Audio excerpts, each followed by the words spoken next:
Question très pratique, hein.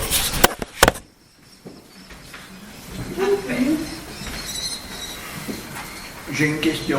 Vas-y Vincent, dans le micro. Ouais. Il a été dit, au-delà de l'être Ouais. et au-delà du non-être. Ouais. Alors, comment c'est possible? Je sais pas, je me rappelle pas ce qui a été dit moi. Au-delà de l'être et du non-être, Et au-delà du non-être. ben, il reste quoi? Je me demande. Ben, rien justement. S'il y a déjà, au-delà du... Il n'y a rien dans le non-être, du moins c'est Ah. tout... Le non-être est la négation entre guillemets ou la complémentarité de l'être. Donc dans le jeu être-non-être, ce que j'avais expliqué, non pas avec des mots mais à travers le vécu de la conscience, c'est des choses que j'ai vécues très souvent. C'est le moment où, en sortant de mon corps ou en pénétrant dans la disparition de mon cœur, où j'avais expliqué que je me tiens à la lisière de l'être et du non-être, où je vois tous les mondes, toutes les dimensions, mais où il y a encore le rêve. Il y a encore le rêve. Ben oui, je le vois. Mais quand il n'y a plus ni être ni non-être, il y a le grand silence, où là on ne peut plus qualifier ni être, ni non-être, parce que pour l'instant, maintenant, je ne sais pas, à vérifier dans le vécu, hein, à chaque fois que je disparais, j'ai toujours réussi, enfin depuis 2012, à maintenir la conscience à la limite de son extinction. Et c'est là où je m'apercevais qu'il y avait tous les mondes et que j'étais plus attiré par toutes les dimensions et tout ce qui se passait, où j'étais le cœur du monde, où j'étais l'ensemble de la création. Mais là, si l'être et le non-être sont soit fusionnés, ça annihile entre quelque part, ça annihile l'un l'autre, et il n'y a plus de qualificatif. À ce moment-là, il ne devrait rester De l'absolu. que, je ne sais même pas comment le nommer, ni le paradis blanc, ni le trou noir, mais allez, une vacuité totale. Un silence que rien ne vient troubler, ou même ce qui apparaissait quand je maintenais la conscience à la limite de son extinction, n'a même plus lieu d'être, n'a même pas besoin d'apparaître. C'est-à-dire la résolution au temps zéro de l'éphémère, de l'être, du non-être, aboutit à aucune définition possible, ni à aucune vision possible. C'est le moment où le jeu éternel ne peut même plus, le mot est inexact, se remémorer qu'il y a eu une conscience ou qu'il y a eu un rêve. Enfin, c'est comme ça que je l'interprète, à vérifier par le vécu, mais je ne vois pas comment ça peut être autrement. Alors, Abba, il est dans le non-être. Ah oui, bien sûr. Ouais, c'est bon, c'est clair. Oui, oui, et j'ai toujours dit être antérieur au rêve. Mais néanmoins, le rêve était présent quelque part, puisque je le voyais, sans être attiré et sans avoir besoin de le vivre. Et ça se situait justement à la jonction de l'être et du non-être. Mais il y avait encore d'un côté l'être, de l'autre le non-être, et le personnage qui était encore là. Là, le personnage, il était, je ne sais même pas où, il était devenu du feu. Je ne sais pas quelle était votre perception pendant ça. Parce que je vous dis, j'ai aucun souvenir de ce qui a pu être dit. Disparition. Alors maintenant, c'est une explication. Est-ce qu'elle est valable? En général, une explication, pour moi, c'est quand je le vis. Et ce que j'ai vécu là, c'est l'impression d'être un feu qui ne peut même plus être qualifié, ni de feu vital, ni de feu sacré, ni de feu igné, ni de feu vibral. Je ne sais pas quel est le nom qu'on pourrait donner à ça, mais on ne peut même pas le nommer. Mais c'est ce que je te disais, c'est qu'il y a quelque chose de différent.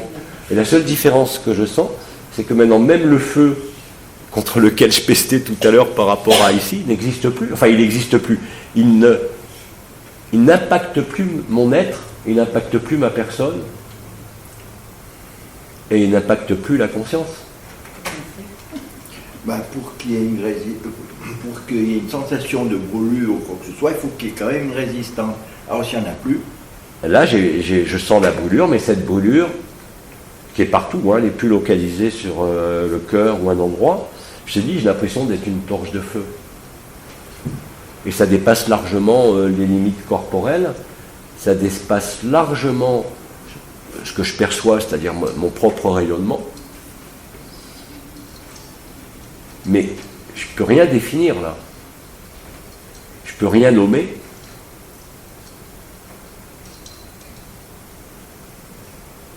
en tout cas, à côté de toi, on ne brûle pas encore. Bon. Il y a l'extincteur là-bas.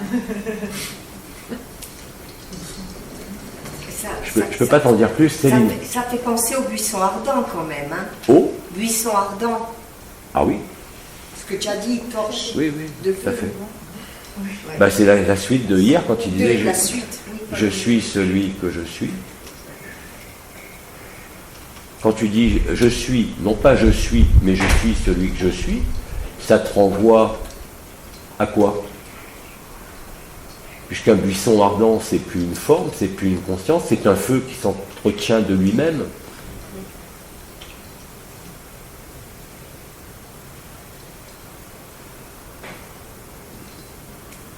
Mais je peux pour l'instant pas poser de mots ou de définition. Simplement, moi j'avais disparu et vraiment j'étais ce feu. Je me rappelle de rien de ce qui a été dit. D'ailleurs, c'est vraiment là encore. Un petit peu comme Omram les tout premiers temps en 2006-2007.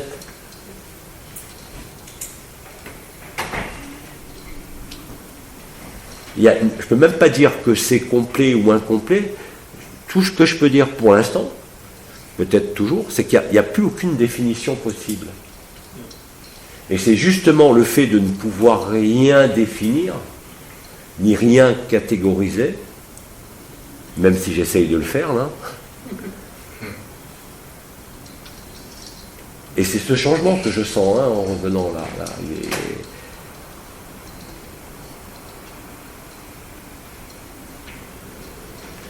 C'est-à-dire que le feu, qu'on appelle le feu du cœur sacré, au lieu d'être une radiance qui part quand même d'un centre, c'est comme si j'étais partout à la fois. Mais pas seulement dans l'espace, quand je sors de la conscience. C'est comme si ça avait installé,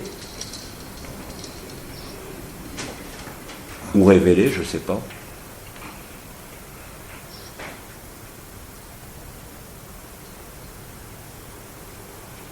à travers ce corps, comme disait Jean-Luc, comment je peux supporter ça, je ne sais même pas. Hein. Mais ça reste, ça demeure. Je ne peux pas dire que je sens des mouvements d'énergie. Là, je sens toujours, bien sûr, les circuits, tous les circuits qu'on connaît. Mais ma conscience n'y est plus.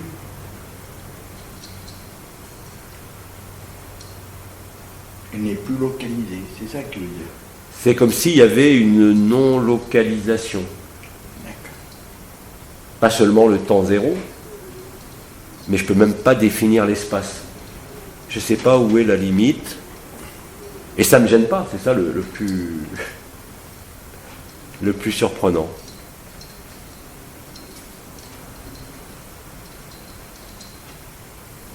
Mais je pense simplement, comme j'ai toujours dit que tout était écrit, que la journée de demain, en plus le 25 mai, est importante.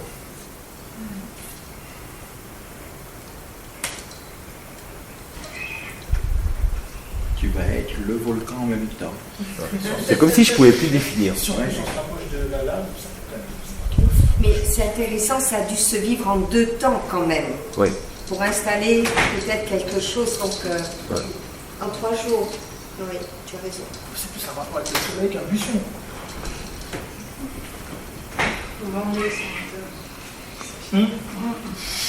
Voilà, c'est comme si le... Regardez quelque chose, on dirait que tout le monde est fluide. Oui, Regarde. Et ça va mieux. oui, oui, oui, tout à fait. Ça va Tout le monde mieux, est fluide. Oui, mais ça va mieux. Ça va mieux. Ah ouais. C'est comme si le feu qui pouvait gêner, c'est-à-dire le feu par friction ou le feu igné, qui est quand même qui brûle comme on dit de plus en plus, ne me gênait même plus. d'un coup. C'est-à-dire que mon personnage, là, qui est là, est comme, pas indifférent, mais j'en ai une lucidité qui ne peut même plus être localisée. Alors, je pose une question toute bête, hein. Est-ce qu'il y a encore la présence d'âme? Ah non, l'âme, elle a été consumée déjà Longtemps depuis qu'elle longtemps, est oui. présente. Ah ouais. Pour ceux qui ont été libérés par l'onde de vie, malgré la présence de l'anomalie primaire, l'âme est dissoute depuis longtemps. L'âme n'est qu'un intermédiaire. Hein. Tout à fait. Ça n'a jamais été quelque chose Ouais, d'éternel. Mais c'est comme si le fait, tout ce qu'on a vécu, où ça venait du cœur, ce cœur du cœur n'est plus au milieu de ma poitrine. il est partout. Je ne peux pas dire qu'il est à un endroit parce qu'il est... Oui, il est partout. Il est partout. Mais je ne peux pas l'expliquer. Simplement, je sens simplement comment je me sens. C'est ce que je t'ai dit dès que je me suis levé, je me sens encore une fois différent. Je ne peux pas le définir autrement.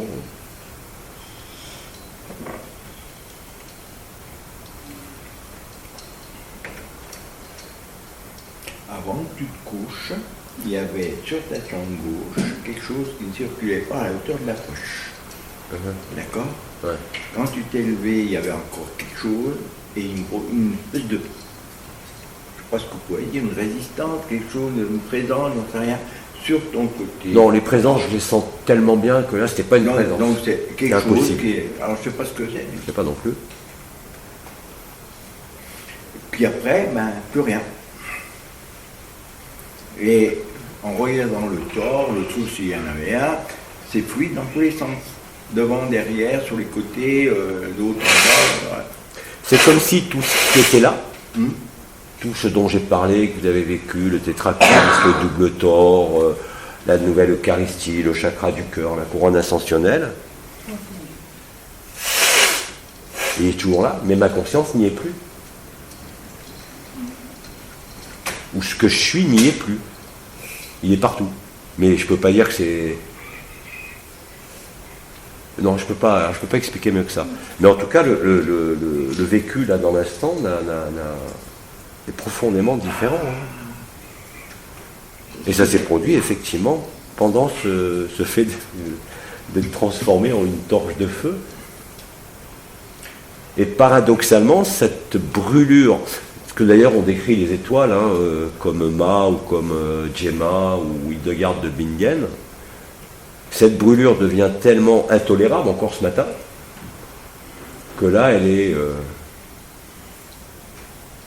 elle ne laisse plus d'impression. Voilà. Ouais.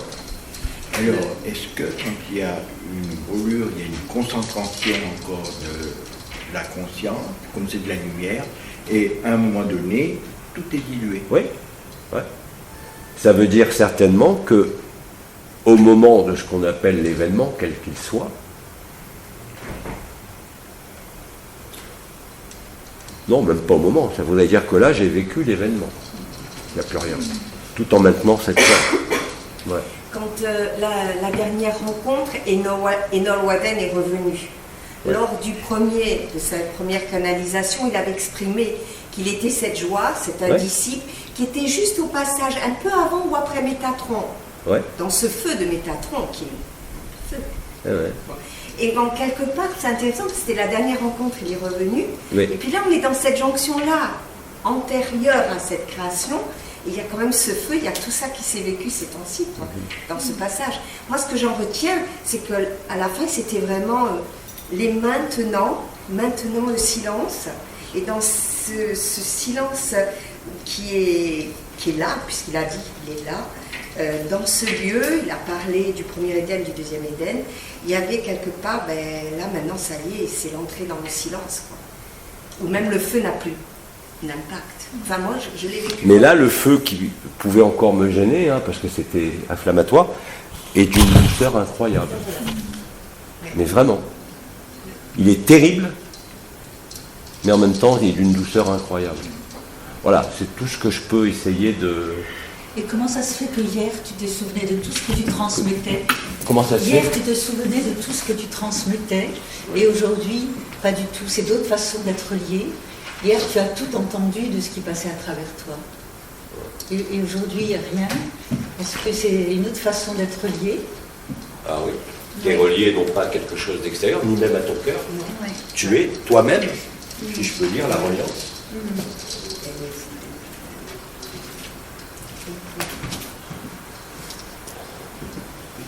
Maintenant, il faut voir ce qui va en découler. Ben, enfin, si en découle déjà dès que je me suis relevé, c'est que je suis quelque chose qui est différent, quoi.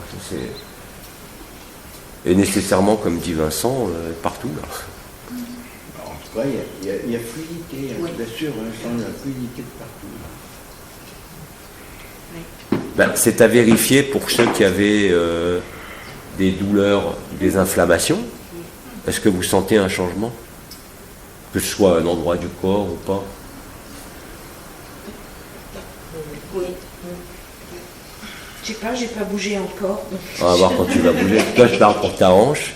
Au début de la canalisation, là, je ne me sentais pas bien. Je me suis dit, j'espère que je vais tenir le coup. Et là, c'est bon. Je me sens bien.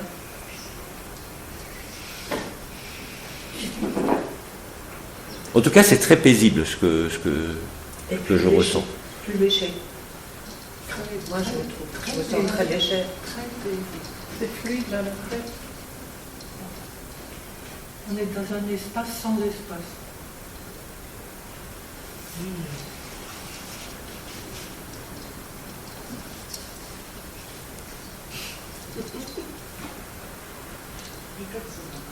Il n'y a plus personne. Nous, on a envie de...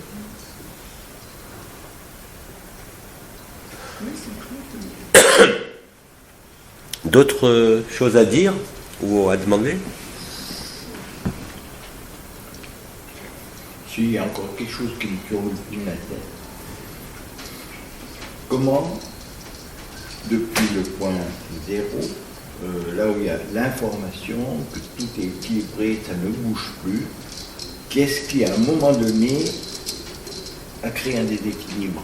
Quelle est la volonté? Quand, je sais pas, il y a quelque chose qui a dû se passer. Alors, Nisargadatta disait clairement que la création, c'est un assemblage d'éléments. Il parlait même pas de rêve par rapport à la création, il disait que c'était un processus qui s'est produit comme ça, sans raison, sans justification et sans but.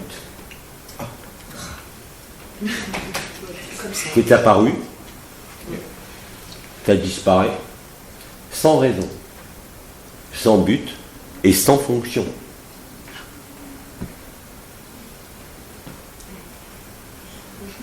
Alors bien sûr, nous on a à travers AD et tout ce qui a été dit, on a reconstitué le scénario, si je peux dire, mais que ce scénario, comme je dis, qui a été un jeu vidéo, a été écrit, mais avant d'être écrit, finalement, il serait apparu spontanément. Et comme il n'a pas de raison, de but, d'objectif, ça, il a exprimé, on ne peut plus clairement. Et c'est à partir du moment où il a exprimé ça, qu'il disait, et que les gens le sentaient dans les années 80 seulement, les dernières années de sa vie, quand il est tombé malade, que les gens, quand ils rentraient chez lui, enfin tous ceux qui ont retranscrit ses entretiens et autres, à aucun moment, même s'ils ne comprenaient rien, ne pouvaient douter de ce qui était là. C'est bien plus qu'une présence, c'est peut-être cette fluidité particulière.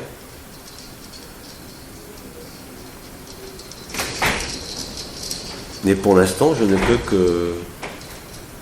que le constater.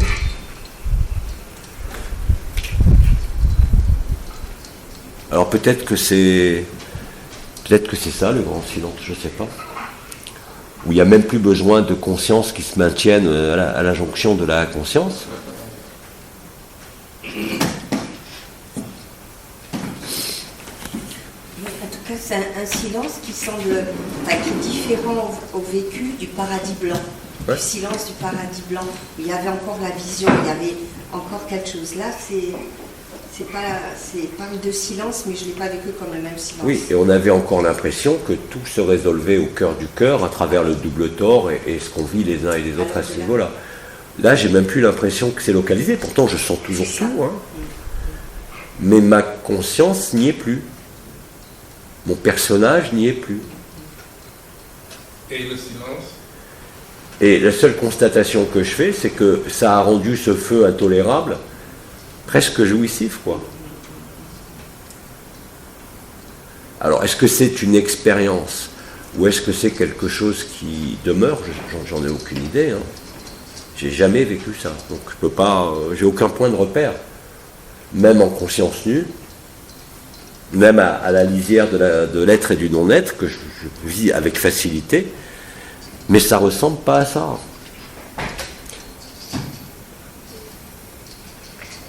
Tu parles du double tort. Oui. Qu'est-ce que c'est? Alors, double tort, c'est simplement la structure. On a un champ électromagnétique, qu'on connaît parfaitement, qui est un double mouvement d'entrée et de sortie, qui part du cœur, du point central du cœur, et qui va à Kiristi derrière. Dans un sens, je ne me rappelle même plus lequel, il va de l'avant vers l'arrière en tournant autour de toi, et de l'autre côté, il va de l'arrière vers l'avant. C'est-à-dire que ça ne traverse pas le cœur comme le circuit du chakra, mais c'est quelque chose qui est un champ électromagnétique qui est autour de toi. Ce champ électromagnétique, bien sûr, est le plus puissant chez les baleines, parce que c'est le plus gros cœur qui existe sur ce monde. Hein, un cœur de Rorqual, c'est 200-300 kilos. Donc tu imagines bien que le champ électromagnétique est lié à la masse, et que vu la masse du cœur d'une baleine, ça explique qu'on sente les baleines à des kilomètres. Et que quand on les a rencontrées la première fois, et à chaque fois, on se sent dans quelque chose, comme j'ai employé ce mot, qui est tellement vaste.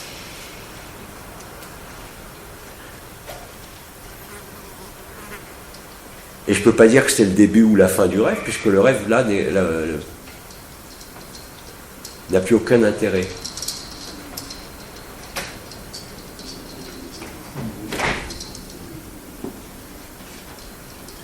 Et que je ne peux plus dire si c'est intolérable, tout ce que je sais, c'est que c'est très doux. Et pourtant, c'est puissant. Hein.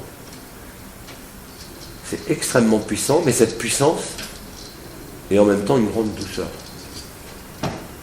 Parce que peut-être, justement, je ne suis plus seulement ici, ou là, ou par, je ne peux plus identifier. Mais je ne sais pas si c'est lié à ce qui s'est passé là, mais dès que je me suis levé, j'ai senti que c'était différent.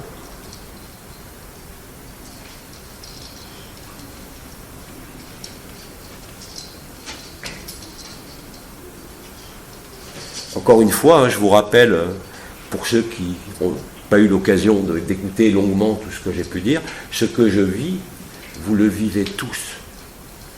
J'ai toujours été, entre guillemets, alors pendant les noces célestes, je les vivais une semaine avant, mais c'est inéluctable. Je n'étais qu'un petit peu en avance par rapport à la chronologie, c'est tout.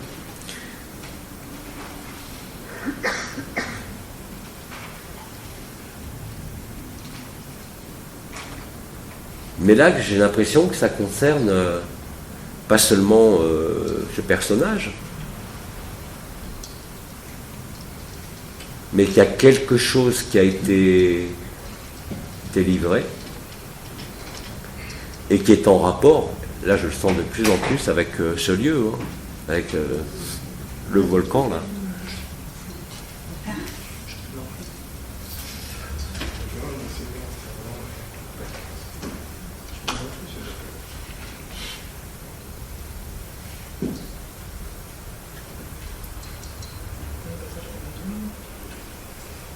Si tu veux, j'avais l'habitude de traverser toutes les manifestations, de pouvoir les analyser, les voir quand j'ai décrit le tétractis hexaèdre, par exemple, et son déploiement par la radiance des 24 rayons.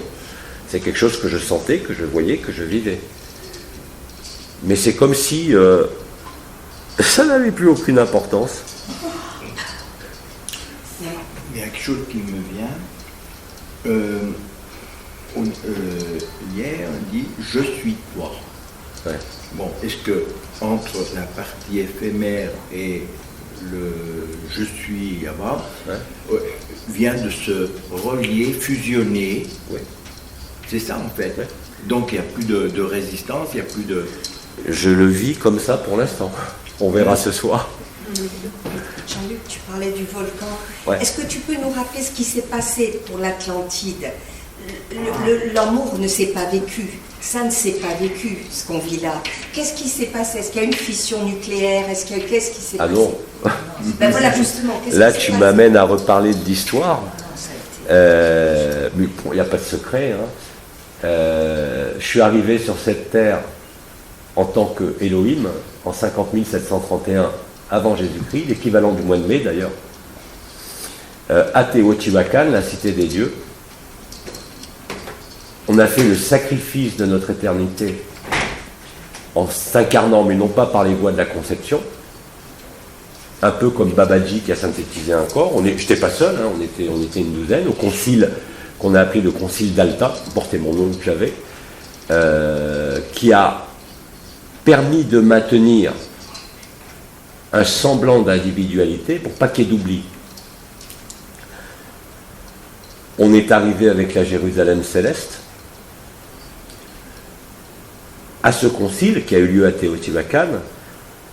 On a apporté à ce moment-là le cristal bleu qui a été placé en Argentine, un endroit que je connaissais à l'époque mais que je n'ai jamais révélé.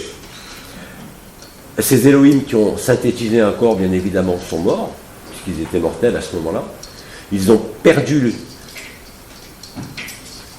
le souvenir, c'était obligatoire, de qui ils étaient, parce que l'oubli est constant dès qu'il y a une prise de forme ici. Et ils ont laissé comme mémoire ce qu'on a appelé les 12 crânes de cristal originels, qui n'étaient rien d'autre que leur crâne d'Elohim. À la fin de l'Atlantide, la dernière, hein, je ne parle pas des deux Atlantides intermédiaires, elle était bien sûr incarnée, j'en ai là le souvenir total, et pourtant c'est le personnage. Hein. Mais il y a eu simplement au mois de mai, encore une fois, le moment où le maître du temps, qui n'était pas Yaldabaoth à ce moment-là, il y a eu un ordre qui a été donné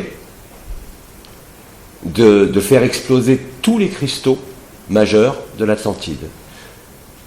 Non pas pour une destruction, mais pour éviter justement la destruction, pas de l'apparence, mais de la vérité. Et ça, j'en ai le souvenir très très net. Hein. C'est le moment où les survivants de l'Atlantide, comme on dit, qui étaient prévenus. Si vous voulez, le livre qui raconte, même si c'est romancé, les meilleures circonstances de cette fin de l'Atlantide, c'est une dame qui était médium, qui est morte, qui s'appelle Christia Sylph, et qui a écrit un livre que vous pouvez trouver sur Internet maintenant, qui s'appelle Marco Samo le Sage. Et vous avez l'histoire aussi, toujours par cette médium, du premier rêve qui se passait à Hawaï, qui s'appelle Kobor and Tigant, qui est le règne des géants. Ma mémoire remonte à plus lointain que ça, au sens historique, puisque je faisais partie des mères généticiennes qui ont apporté les matrices cristallines sur Terre, c'est-à-dire les matrices de vie. Voilà. Mais ça ne m'apporte rien par rapport à aujourd'hui, si c'est qu'il y a une similitude par rapport au volcan. Le mois de mai. Et par rapport à, bien évidemment, comme c'est des cycles, on repasse par les mêmes, même si c'est un octave différent, on tourne en rond, hein, donc même si c'est une spirale, on retrouve nécessairement les mêmes jalons.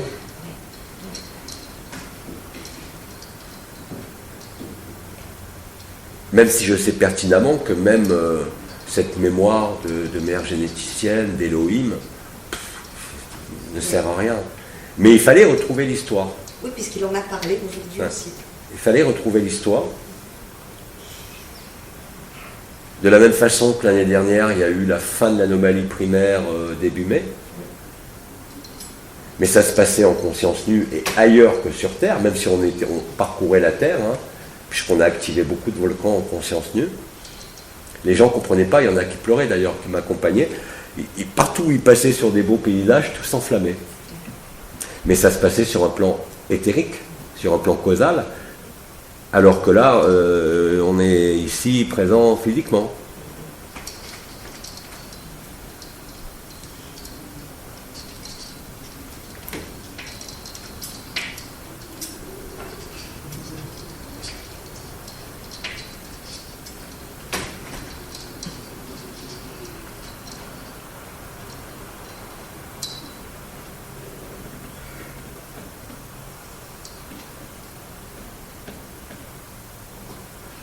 Ça voudrait dire que même ce temps initial où tout s'est créé, entre guillemets, en définitive, n'a jamais existé. Et pourtant, il y a des preuves archéologiques.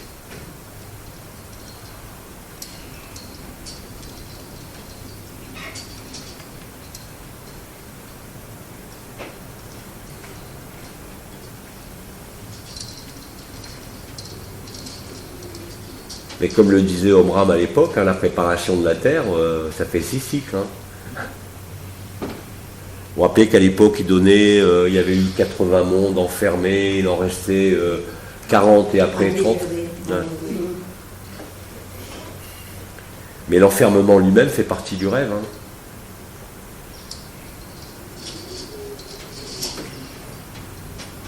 Je comprends toujours rien, quelque chose. Comment? Je comprends toujours pas quelque chose. Quoi? Enfin, c'est le cerveau. Bon, on parle du premier temps, c'était à Hawaï, après le moment du rêve, mais la Terre était déjà là. Oui, bien sûr. Ah oui, mais ça fait partie de la création. Et tout le reste. Oui, ça fait partie du premier rêve. Les planètes n'existent pas, les soleils n'existent pas. D'ailleurs, il n'y a pas besoin de vivre des expériences comme on vit maintenant. J'ai énormément étudié au sein de l'association qui étudiait les états proches de la mort de Woody aux États-Unis, dans l'association Yans France. On a fait des études prospectives et très larges, ça fait maintenant 30 ans, où on s'est aperçu qu'il y avait 3 variétés d'expériences de mort imminente. Bon, il y avait 5 à 10% des gens qui étaient dans la terreur après. Il y a des expériences de NDE négatives. 80%, c'est ce que nous ont décrit Nicole Dron, Yolande Eck et tant d'autres. Et 10 à 15%, eux ne se sont pas arrêtés à ces guignols qui vous disent « je suis ton père, je suis ta mère, regarde, il faut que tu retournes ». Ce sont des gens qui avaient l'habitude de se déplacer dans l'espace, en général des pilotes d'hélicoptères ou d'avions, qui eux ne sont pas été arrêtés par soi-disant les membres de la famille ou le Christ qui leur disait « mais non, on retourne ». C'est le Christ pour nous occidentaux. Et là, on s'est aperçu qu'il y avait une supercherie, parce qu'un oriental qui fait une NDE, il ne voit pas le Christ, lui, il va voir Krishna. Un musulman qui fait une NDE, il va voir Allah. Oh, ben c'est marrant, et donc ça s'adapte à la culture et aux croyances. Et ceux qui ont vécu ces NDE et qui n'ont pas été arrêtés par ces projections, parce que c'est que des hologrammes, ont continué, ont traversé ces êtres, et ils ont traversé le soleil. Et quand ils sont revenus, c'était plus jamais les mêmes. Et ce qu'ils narraient, ce qu'ils racontaient, n'avait rien à voir avec le commun des NDE. Rien de rien. C'est-à-dire que ceux qui avaient vécu une NDE commune, positive, 80% des NDE, eux te parlaient que la vie ne s'arrête jamais, que la mort n'est rien. Ceux qui avaient fait une expérience terrifiante, bon, ben, vous vous doutez bien qu'eux, ils n'étaient pas bien. Et que les quelques-uns, c'est-à-dire allez, maximum 15%, et encore peut-être que j'exagère, je ne me rappelle plus, qui avaient donc traversé toutes ces zones d'interférence, ce qu'on appelle des franges d'interférence, qui sont des franges où la lumière résonne et se constitue en forme, qui n'ont aucune substance, et pourtant auxquelles tous les gens croient. Et je vous dis, on s'est aperçu que c'était du pipeau à partir du moment où il y a des études qui ont été faites dans d'autres pays, où on s'est aperçu que celui qui croyait en Allah, il voyait Allah, celui qui croyait en Bouddha, il voyait Bouddha, et qu'ils étaient soumis à ce que leur disait le Christ, Bouddha ou Allah, qui leur disait toujours la même chose. Non, non, tu peux pas nous... Si tu dépasses, si tu nous traverses, tu vas trop loin, tu peux plus revenir, mais regarde, tu as ta vie, tu as des choses à accomplir. Et il y en a, ceux qui avaient l'habitude de se déplacer dans l'espace, qui avaient une maîtrise spatiale de par leur profession, qu'ils avaient pratiquée, aviateurs, pilotes d'hélicoptères. Eux traversaient ça, mais sans encombre, traversaient le soleil, et eux, quand ils revenaient, ils n'étaient plus dupes de ce qu'ils avaient vu avant. C'est-à-dire qu'il n'y avait ni ancêtre, ni membre de la famille. Ça nous a d'ailleurs beaucoup déstabilisés au début. Jusqu'au moment où moi, en 87, je me suis retrouvé par la grâce de Thérèse de Lisieux, auquel je ne croyais pas du tout. Pour moi, tout ça, c'est la religion, les saints et tout, ça ne voulait rien dire. Où un jour, je reçois une femme à mon cabinet qui fait de l'écriture automatique. Et vraiment de l'écriture automatique, c'est-à-dire qu'elle tombait en transe, son bras partait tout seul à toute vitesse. Je ne pouvais même pas suivre ce qu'elle écrivait. À un moment donné, par contre, ça s'est arrêté et ça a signé Thérèse de Lisieux. À ce moment-là, son stylo s'est levé vers moi. Je suis tombé foudroyé à genoux. J'ai traversé toutes les couches et je me suis retrouvé derrière le soleil. Pourtant, je n'ai pas été libéré à ce moment-là, hein, ça fait 32 ans. Mais ça a nécessairement changé des choses. Tu vois ? Et quand je suis revenu, j'étais le même, je n'étais pas libéré pour autant. Mais j'avais vécu qu'il y avait, au-delà du soleil, au-delà de la vie, comme le disent d'ailleurs l'enseignement dans la Kabbale, dans la vraie Kabbale originelle, je ne parle pas de la Kabbale aujourd'hui, il y avait Keter, la couronne, le couronnement, et qu'avant Keter, comme on le dit, il y avait Aïn Sof Aor, ce qui est au-delà de la lumière. J'avais vécu ce grand vide. Réellement, je suis tombé foudroyé à genoux. Bon, après, mon chemin a dérivé un peu, si je peux dire, parce que je me suis mis à pratiquer le rosaire 3 heures par jour, à aller sur toutes les tombes et tous les lieux religieux catholiques, jusqu'à vivre à 33 ans la Passion du Christ, réellement et concrètement, tous les vendredis. Et à ce moment-là, oui, j'étais attaqué, bien sûr, parce que dès que tu es soumis à cet égrégore, bien évidemment, le bien et le mal sont omniprésents. Jusqu'à ce que je comprenne, en le vivant, que ça ne servait à rien. Mais j'en suis passé par là. Et c'est pas de l'astral, c'est pas des visions. Quand je suis allé voir le Padre Pio, j'avais de l'huile sainte qui sointait des mains. Spontanément, ça sentait la rose du Padre Pio. Là, j'avais 33 ans, hein, c'est très simple, donc ça fait presque 30 ans.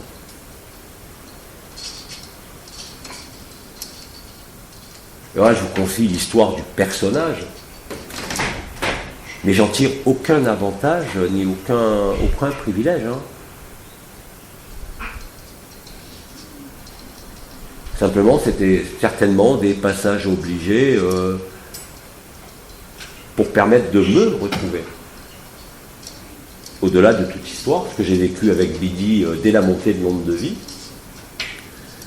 ou à l'époque, même parmi tous les frères et sœurs, parce qu'on vivait à ce moment-là, pas en communauté, mais avec des amis, m'ont pris pour fou. Parce que comme j'étais le seul à vivre l'onde de vie, des premières semaines, ils ont dit, il est malade. Jusqu'au moment où d'autres ont commencé à le vivre, et ceux qui ne le vivaient pas nous ont traités de tous fous. Puis après, ça a pris tellement d'ampleur. Vous savez, l'être humain a horreur de l'inconnu. Donc il y a eu effectivement, c'est comme si j'avais déjà parcouru mes chemins d'histoire d'âme.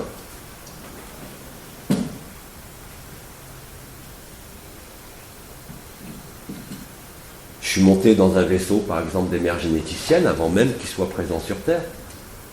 Ça s'est produit un jour précis, à un horaire précis, où d'ailleurs ça a été paru dans le journal, parce qu'il y a eu à 2h22 du matin des sirènes qui ont été entendues dans toutes les villes du Val-de-Marne. Les flics tournaient toute la nuit pour savoir d'où ça venait. Et en fait, j'étais dans le vaisseau mère, c'était au-dessus de ma maison. Avec les guides bleus de Sirius. Et ça n'a rien d'astral, parce que je sais faire la différence entre ce qui est de l'astral, et la différence est très simple à faire, hein. C'est pas lié au visuel, c'est lié simplement que quand c'est astral, la lumière n'est jamais à l'intérieur, elle est à l'extérieur.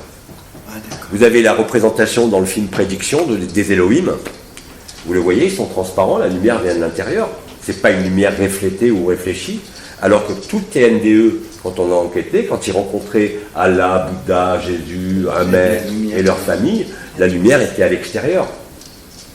Ils voyaient le rayonnement, qui était une lumière reflétée, qu'on a appelée la lumière obliquale ou la lumière falsifiée, mais je savais pertinemment en le vivant que tout ça était du pipeau. La vraie lumière n'est pas extérieure. Elle est intérieure.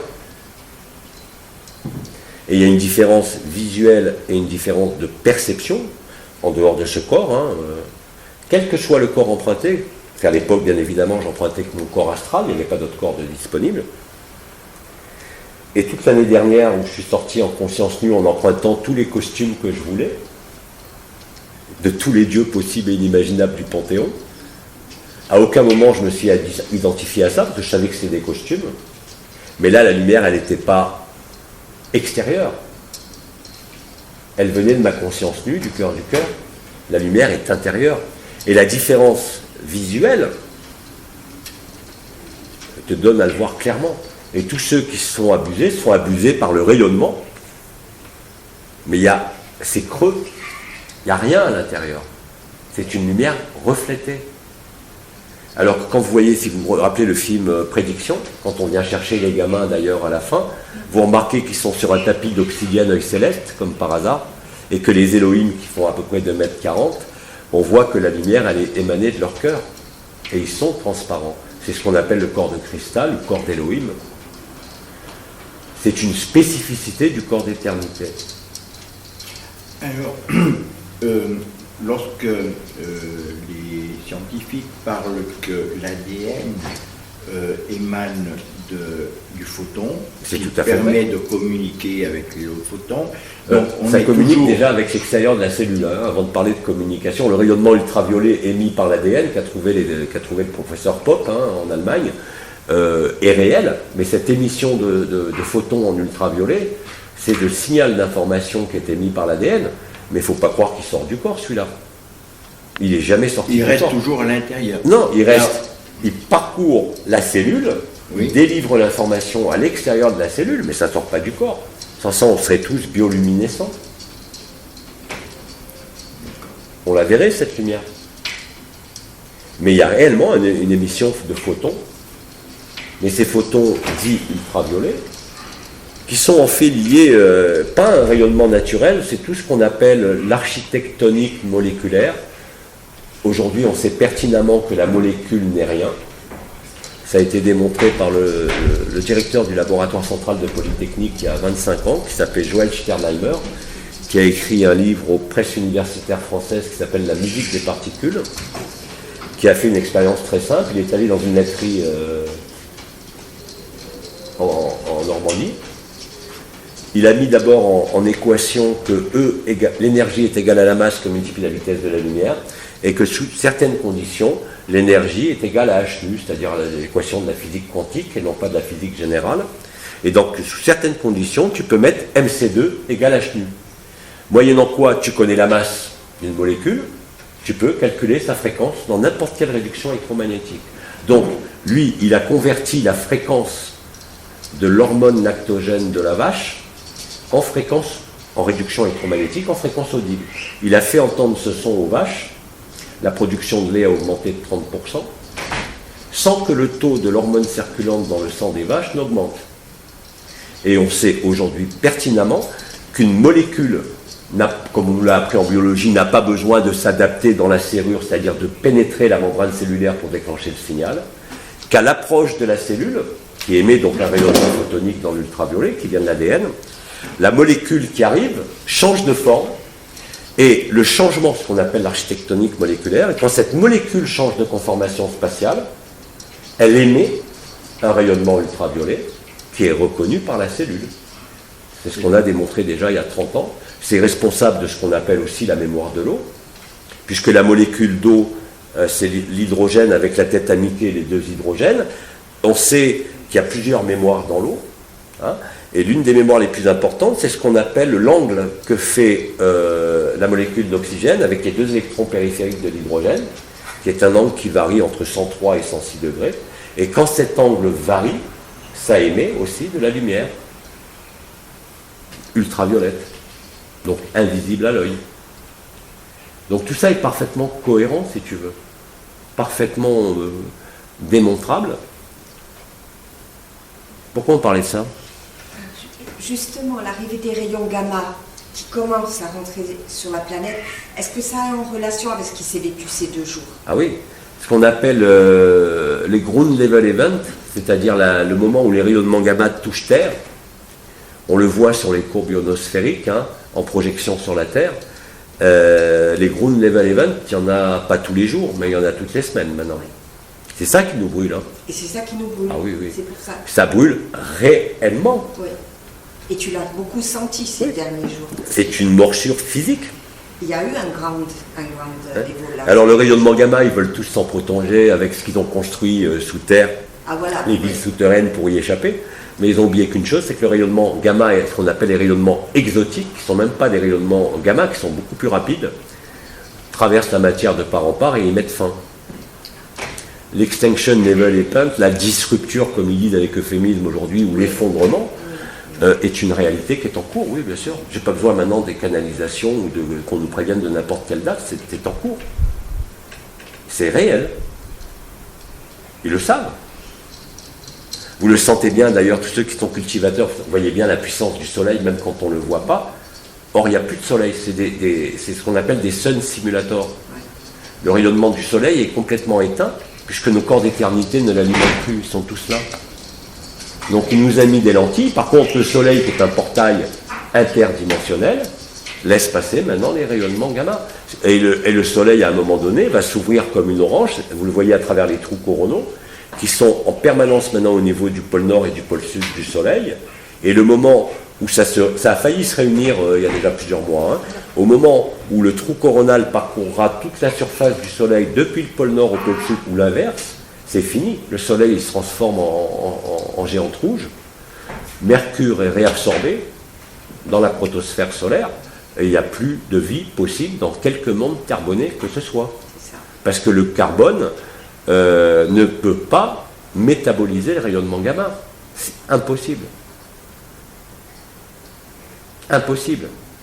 Alors jusqu'à présent, et même moi, je parlais, et les intervenants parlaient de la transformation du corps carboné en corps silicé, parce que la différence entre le carbone et le silice, c'est simplement l'adjonction de 2 électrons sur la couche périphérique, ce qui est très facile à faire par les rayonnements gamma. Mais là, vu l'intensité de ce qui se passe, il n'y a pas de persistance de quelques molécules que ce soit. Quand on dit que c'est la fin du mythe de la création, c'est pas seulement une déclinaison des canins ou un aspect vibratoire, c'est la réalité du processus qui est en cours. C'est réel. Et les scientifiques, bien sûr, les gouvernements, sont bien plus au courant que nous de ce qui est en train de se produire. Ils le préparent depuis les années 80. Ils ont construit des cités souterraines. Tous les budgets... D'ailleurs, on vous parle aujourd'hui du programme spatial secret des États-Unis, parce que leur optique, quand ils ont vu qu'ils n'allaient pas pouvoir échapper, même en allant sur Terre, ils se sont dépêchés de détourner toutes les masses d'argent de tous les pays pour construire des vaisseaux basés sur la magnéto-hydrodynamique pour espérer sortir du système solaire. Éviter les gamins. Ils ne pourront jamais sortir. Ils ne pourront jamais franchir la ceinture de Kuiper et personne ne les laissera décoller, c'est évident. Tout ça, c'est réel, hein, c'est pas de la science-fiction. Mais l'important, c'est pas de le savoir, l'important, c'est de vivre la transformation en soi.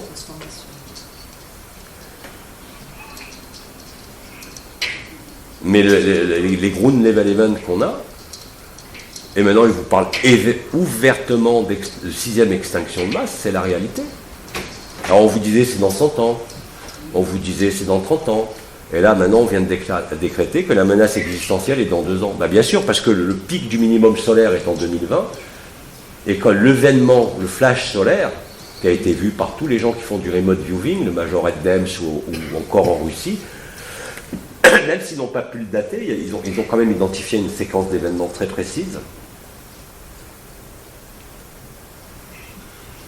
Et ils savent très bien que c'est en cours. Donc c'est pour ça, ça me fait rire tous les gens qui rêvent encore de nouveaux mondes. Quand je dis laissez-les rêver, c'est même pas l'aspect esprit ou conscience qui me le fait dire, c'est les connaissances scientifiques de ce qui est en train de se dérouler. C'est d'un comique sans nom. Ils sont dans le rêve, mais réellement. Maintenant, il n'y a pas à se soucier de quoi que ce soit, contrairement à tout ce qui a été dit, même par le Padre Pio, de fermer les fenêtres, d'isoler les fenêtres, d'avoir des sièges consacrés. Je l'ai fait déjà pour l'année 2000. Mais tout ça, maintenant, je l'ai bazardé.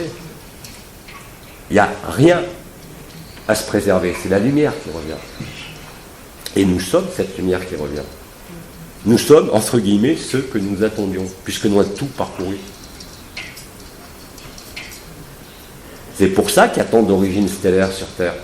C'est pour ça qu'il y en a qui ont retrouvé leur lignée de triangles et qui n'ont pas des vies exceptionnelles aujourd'hui. C'est pour ça que tous les reptiles sont incarnés. C'est pour ça que tous les Melchizedek et les étoiles ont été arrêtés là, quand elles sont parties de leur incarnation, et qu'ils avaient eux aussi à réparer. Ils l'avaient oublié. Mais personne ne pouvait l'oublier. Or, eux, comme ils ne pouvaient pas le vivre dans le corps puisqu'ils étaient partis, et que la fin des grands maîtres, entre guillemets, incarnés, c'était les années 80, quand ils sont tous partis, Krishnamurti, Bidi. Et Bidi est le seul qui est échappé. Pourquoi? Parce que Bidi n'a jamais créé d'école, n'a jamais créé de mouvement. Il était dans une voie particulière de l'Advaita Vedanta, il était marié, il avait des enfants, il avait un job, il avait un commerce. Il n'a jamais créé d'ashram, il n'a jamais créé d'enseignement. Tous les autres, oui. Mais ça n'a pas été inutile ni une faute. Mais ça explique pourquoi Bidi n'a jamais pu être arrêté par quelque structure ou quelque dimension que ce soit.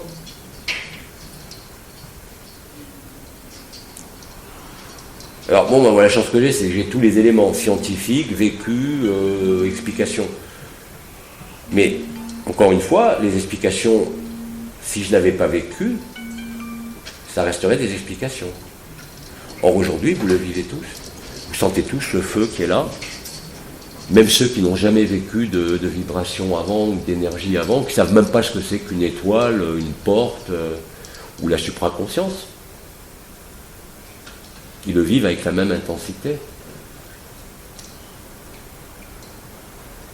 Donc il y a à se prémunir de rien.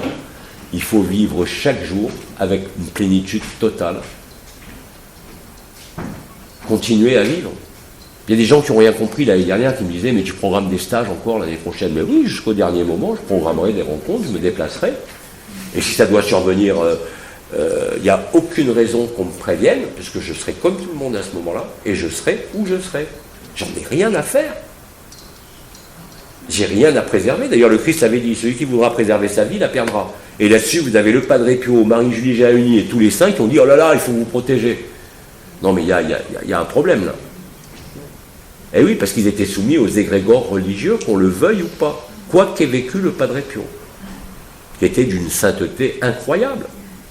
On ne peut pas le nier, plus maintenant, parce qu'ils ont mis son cercueil dans une chape de plomb pour étouffer tout son rayonnement. Il est dans un cercueil de plomb de plus de 2 mètres d'épaisseur, dans une nouvelle cathédrale, qui n'est plus l'église San Giovanni Rotondo, qu'ils ont construit selon des règles lucifériennes, avec des proportions lucifériennes, pour masquer au maximum son rayonnement. Et il y a des milliers de gens qui défilent avec leur portable pour faire une photo. C'est horrible. Ah ouais, et la queue, chacun fait clic, il passe devant et puis... Ah ouais. Moi, à l'époque, je suis descendu pour une messe de Noël, parce que le Padre Pio m'avait appelé à aller le voir. Ça a commencé très fort. J'arrive à Rome, parce que je n'avais pas eu de vol pour aller directement là-bas.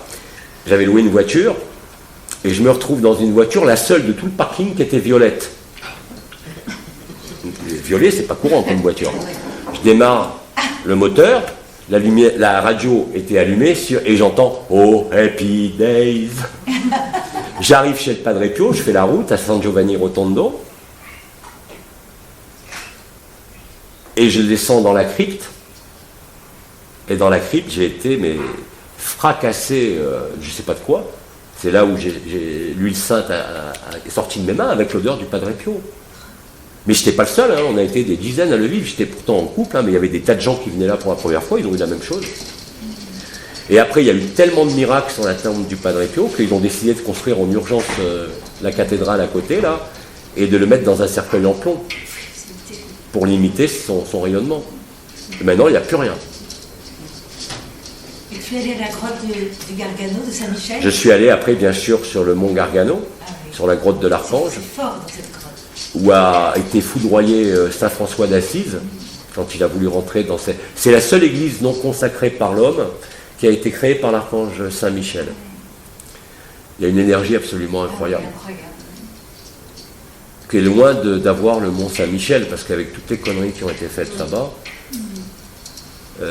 c'est un portail un peu dévié, on va dire. Mais le Gargano est resté dans quelque chose d'incroyable. Et le Padre Pio, d'ailleurs, y est allé aussi. Lui, il a vécu l'illumination sous un figuier, en Italie. Mais le premier voyage qu'il a fait, c'est d'aller rendre hommage à Saint François d'Assise au Gargano, qui n'est pas très loin de San Giovanni Rotondo.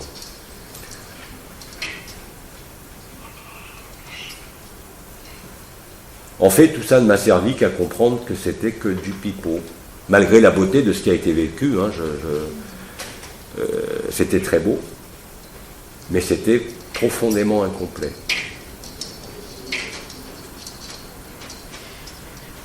Et à partir de là, bien sûr, tu ne peux plus être dupe des religions, quelles qu'elles soient. Tu ne peux plus être dupe d'une organisation ou d'un mouvement.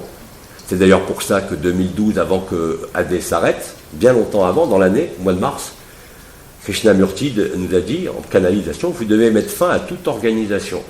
Gulp, la tête de Véronique, mais alors qu'est-ce qu'on fait avec la société? Annelle m'a dit, t'inquiète pas, les protections sont tombées, ça va s'arrêter tout seul. Donc je savais ce qu'allait se passer. Je m'en foutais.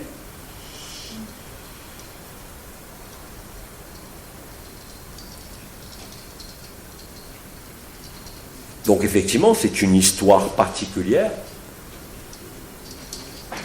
mais j'en tire aucune gloriole. Simplement, j'ai pu accompagner du mieux que j'ai pu, et eux aussi, les anciens, les étoiles, les archanges, le processus qui était en cours sur la Terre, c'est tout.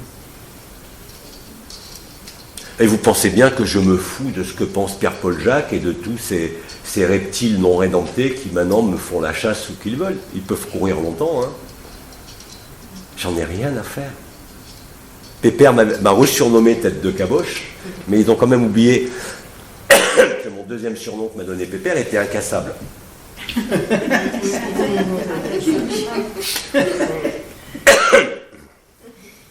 Et je ne peux pas tricher avec ça. Je peux exagérer en tant que pied noir et bélier sur n'importe quoi de ce monde, ça, tout le monde me connaît pour ça, mais par rapport à ces histoires-là, non.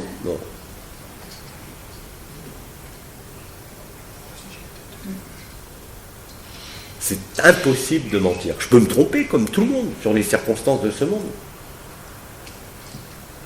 Mais pas sur ce que j'ai vécu, c'est pas possible. Pas sur ce que j'ai appris.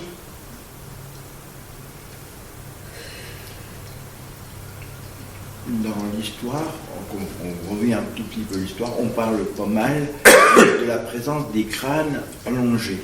Oui, c'est les crânes Anunnaki. C'est ça? Les crânes de cristal, vous savez, j'ai fait le déplacement. Il y en avait un à Paris, mais même en connaissant par des relations le conservateur du musée du Quai d'Orsay, ils ont refusé qu'on y accède. C'est-à-dire que quand ils ont commencé à voir à Paris qu'à chaque fois qu'ils montaient le crâne de cristal, les gens vivaient des trucs un peu bizarres, ils l'ont vite enfermé en bas. Par contre, il est resté, ce qu'on appelle le crâne Mitchell Edge, au British Museum, vous pouvez aller, vous verrez ce qui se passe. C'est inouï. Et en plus, ils ont voulu faire toutes les analyses qu'ils voulaient. Et ils ne trouvent aucune technologie qui ait pu faire ça. Il n'y a pas de couture, il n'y a pas de trace même de grain le plus fin. C'est impossible. Bien évidemment que c'est impossible. Ce n'est que la cristallisation du crâne des Elohim et de leur mémoire.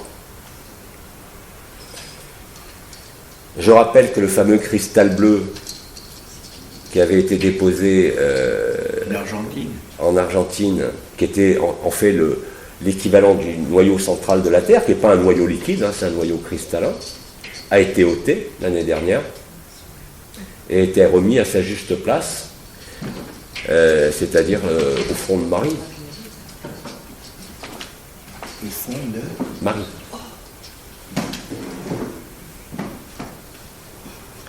Mais pas la Marie du ciel qui est dans son vaisseau, je parle de celle qui est incarnée aujourd'hui. Et qui d'ailleurs, c'est fort logique, n'acceptera jamais qu'elle a été Marie, parce qu'elle ne peut pas s'en souvenir. Et comme à l'époque, que j'étais incarné à ce moment-là. J'étais ni Marie, ni le Christ, ni moi, j'avais rien à voir avec toutes ces histoires. Hein. Elle n'a rien compris à ce qui lui arrivait. Hein. L'Immaculée Conception, l'archange Gabriel et tout, pour elle, c'était insensé. Et effectivement, Marie ne pouvait pas savoir qu'elle était Marie.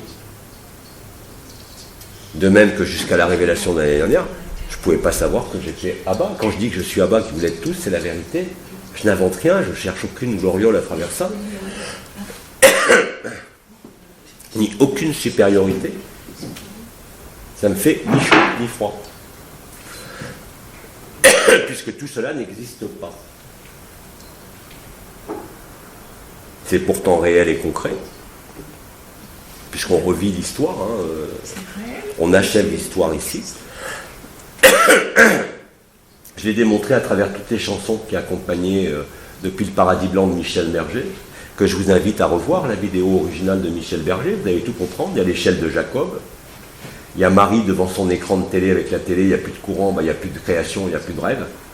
Tout est gelé. C'est le paradis blanc. Il y a la baleine, et comme par hasard le rorqual.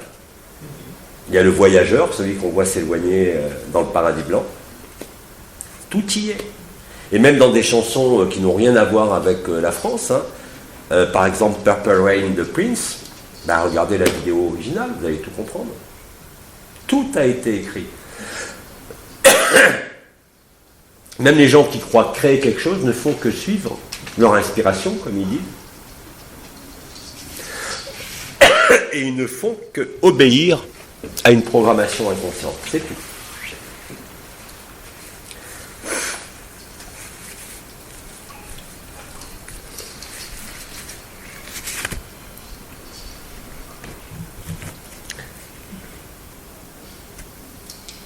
D'autres questions?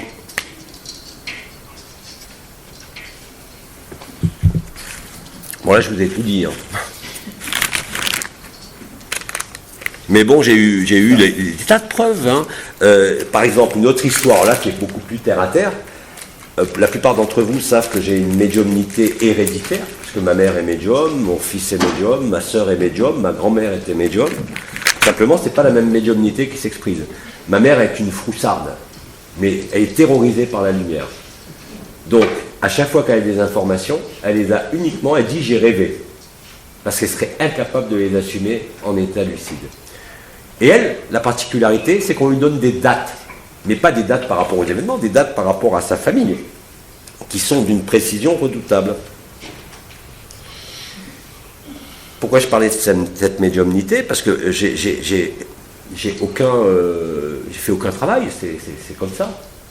C'est lié à cette filiation du côté de ma mère. Puis ça va très très loin, l'humour de la création. Bon, Ayoun, je vous ai dit, ça veut dire la colombe, ça veut dire le messager. Mon père s'appelait Abner Ishua, c'est-à-dire le fils du soleil, alors qu'il croyait en rien, lui. Hein. Tout ça, si vous voulez, ça a été écrit. Vous ne faites que retrouver ce qui a déjà eu lieu.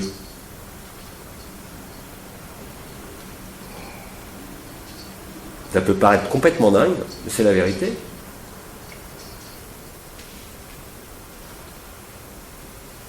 Pourquoi, par exemple, ma mère qui sent les énergies mais qui est une froussarde, et ma sœur qui est, elle, pour se sauver d'une certaine situation, est rentrée dans la religion juive. Un jour, on l'a emmenée, parce que je ne l'avais pas vue depuis longtemps, on l'a emmenée à rue du Bac. Et ma mère qui lui dit « Hein, tu vois, ici, c'est pas comme dans ta synagogue, hein, ça se passe pas dans la tête, ça se passe dans le cœur. »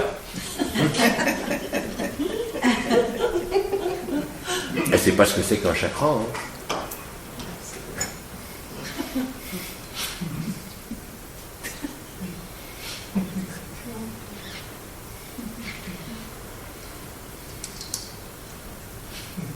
Et c'est normal. Ça ne, et maintenant, en plus, avec la cana d'hier, je suis toi, ça ne peut que s'expliquer.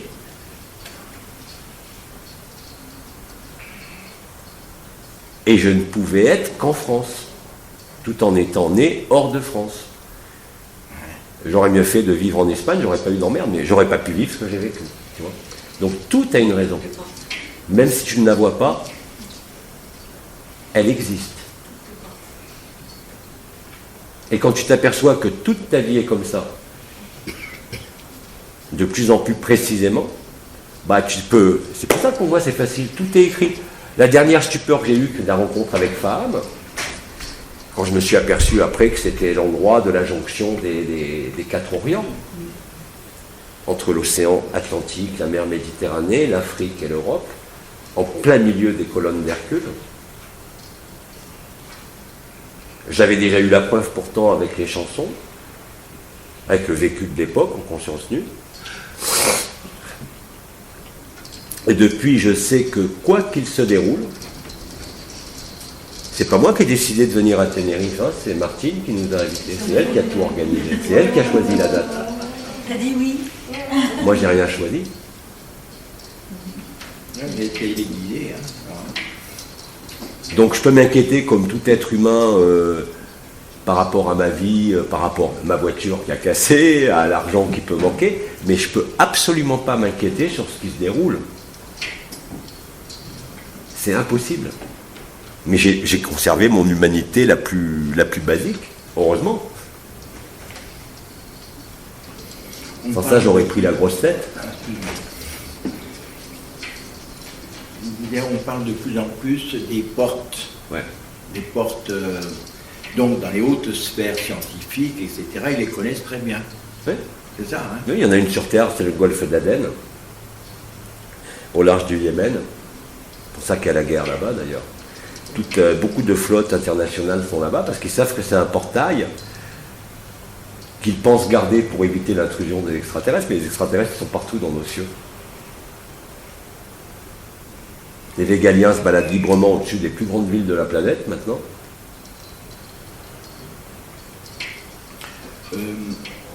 J'ai lu un article sur les montagnes, les mystères des montagnes de Buségi. Oui, j'ai vu ça. Tu as vu? C'est extraordinaire. Alors, il y a une révélation là-dedans, c'est énorme. Ouais, sauf que les pyramides font partie de l'enfermement. Ouais. Comme la fleur de vie, que Comme tout la le monde fleur de adore. vie. Ah ouais, d'accord. Fleur de vie fait partie de la matrice binaire, bien, mal. La matrice christique n'a pas du tout l'organisation d'une fleur de vie. Les pyramides, même si elles ont été construites après la fin de l'Atlantide, ne sont que des lieux, effectivement, mais les principaux relais de la lumière, ce n'est pas les pyramides, hein. Quoi qu'il se passe, même à Buségi, c'est les cercles de feu, tels que ça avait été expliqué longuement, voilà, de très nombreuses années. Aujourd'hui, on n'en parle plus parce que ça n'a plus aucune importance. On avait la chance, quand on était à Orjar au premier lieu, d'aller à chaque stage sur le cercle de feu. J'ai retrouvé d'ailleurs le village des Néphilim. D'ailleurs, les flics, indépendamment, pas devant le jugeux, ce qui les intéressait, c'était les neurosciences. Mais les flics, pendant 48 heures de la garde à vue, ils voulaient à tout prix savoir où étaient les jardins, parce que j'avais retrouvé les jardins qu'avaient construits les Néphilim. Je les ai pris en photo. Ils m'ont cuisiné pour savoir où étaient ces sculptures. Je leur ai jamais dit. D'ailleurs, à Roncevaux, ils ont fait des fouilles de l'autre côté de la frontière. Ils ont retrouvé d'autres sculptures qu'ils ont pu dater à 320 000 ans, qui est justement le moment où les Néphilim ont quitté la Terre.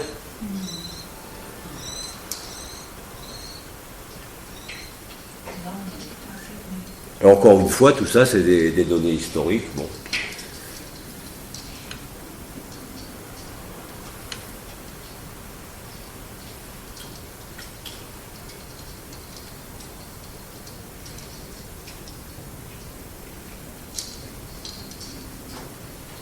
C'est toujours fluide, hein? Ouais. Mais pour vivre la vérité en totalité, pour que tout soit révélé, n'oubliez jamais que quels que soient vos dons, quel que soit votre intellect, le plus important, c'est l'humilité. C'est quoi? Et le silence. L'humilité. C'est la clé principale, la voie de l'enfance, hein, tout ce qu'a développé Thérèse, tout ce qu'a illustré Thérèse dans sa vie. Et le maître Philippe, bien sûr. Ce sont réellement, je peux dire, des modèles, pas des guides ni des maîtres, mais des modèles. Ils nous ont montré la voie de l'enfance, la voie de l'innocence, la voie de l'humilité. Le maître Philippe s'en est jamais caché, il disait qu'il était le vicaire du Christ.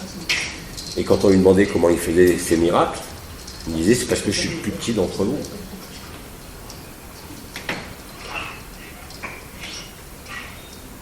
Alors j'ai étudié, bien sûr, quand j'étais jeune, ça me passionnait, la vie de tous ces saints, de tous ces personnages.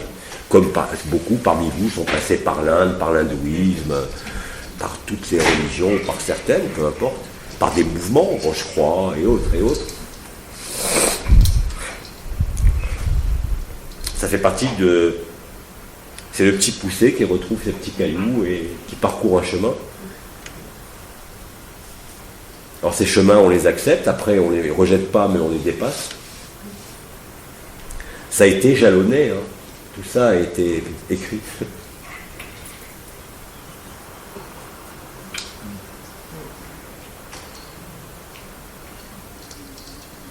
On va peut-être arrêter pour aller manger, non? 7h20. Il est 7h20. Allez.